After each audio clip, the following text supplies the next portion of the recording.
Oh, Baldy. Count the days down till my man goes to one of his favorite continents, South America. To the bone, to the vein. Absolutely, man. I can't wait. Next Tuesday, guys. I've been working on my Portuguese. Flying to Rio next Tuesday on, of course, the great Philly sports trips. Can't wait to see Vince and the gang and all the 200 Eagle fans that are heading down there. You know, it's interesting. Like, I've been to Brazil. My first trip to Brazil, cuz, was 1986. I went with my brother and a friend. We went for Carnival. After the season, it was ridiculous. All right, and I've been down there for World Cup. I've been down there. We bought a Varic Air Pass one year where you could fly anywhere in Brazil for $300. So we went to the Amazon and we went all over. So I've been down there a bunch of times. But it's interesting because of this game, they actually have lifted all the restrictions on getting a visa.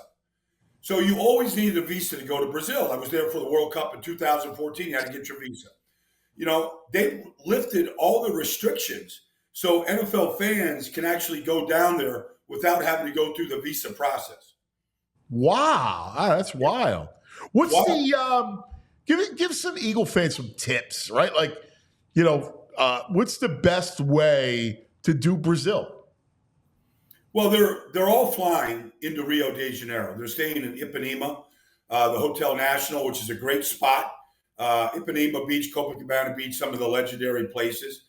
You got to go up to Corcovado.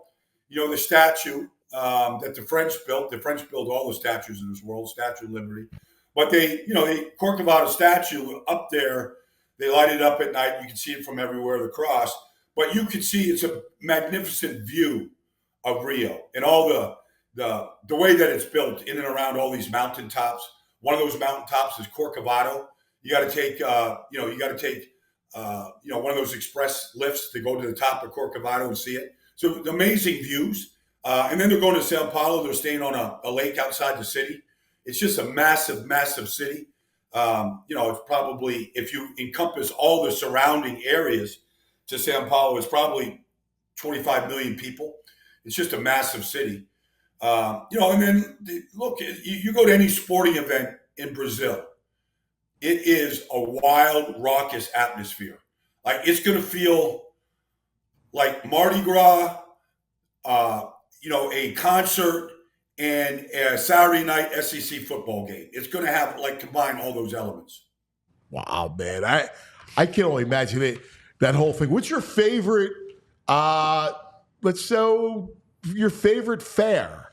What's your best food, your Brazilian food? I mean, the Argentinians and the Brazilians have a century-long battle over who cooks the best meat. Yeah. Churrasco. I mean, it's like the Argentinians created their own grill on how they cook it. All right. The Brazilians cook it in a different style, but it's the largest meat producing nation in the world.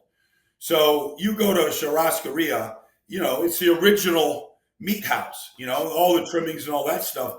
You could go to high-end places where they're going to charge you, I don't know, currently, like $70 a plate. You go to the low-end place, it's still going to be the same meat.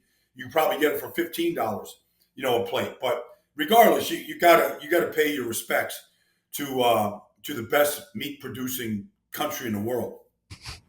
That's my favorite. I love seeing that. I love it. You got to respect the meat. This is the meat locker. Respect the meat. Hey, Baldy, can you help me out, man? I don't do the meat. Can you give me a good Brazilian cocktail? Yes, a caipirinha. A caipirinha. Baldy knows. It's like their tequila. We started drinking caipirinhas in a Rio airport one night. Got carried away, missed our flight. We're trying to figure out without, your phones back then, like, how the hell do we get on the same plane the next day? That's a caipirinha. That's a caipirinha evening.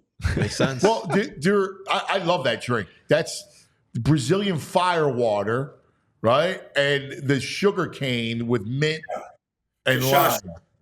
Yeah, if you get actual fresh squeezed sugar cane juice, you would never drink your espresso again.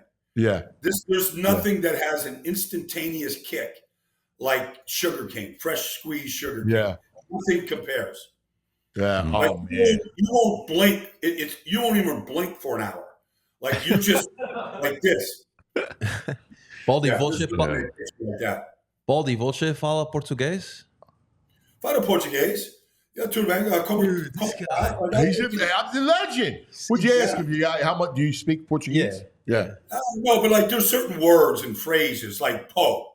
Like po is just like, oh, that's awesome. You know, like they just have these, these street language, like, just a street language, that anybody could pick up on in a couple of hours. Yeah. They are, by the way, the most beautiful women in Brazil. Oh, I'm doing a breakdown from Copacabana Beach next time. Yeah. Dude, Baldy's breakdowns of the beach. Oh, we need a beach. Oh my God. Yes. Oh yeah, it's coming. It's coming. Wow. I mean, I just think that Brazilian that invented the thong, like they should get like international awards. Like they should get like a Nobel Prize. What could be better than a great looking woman?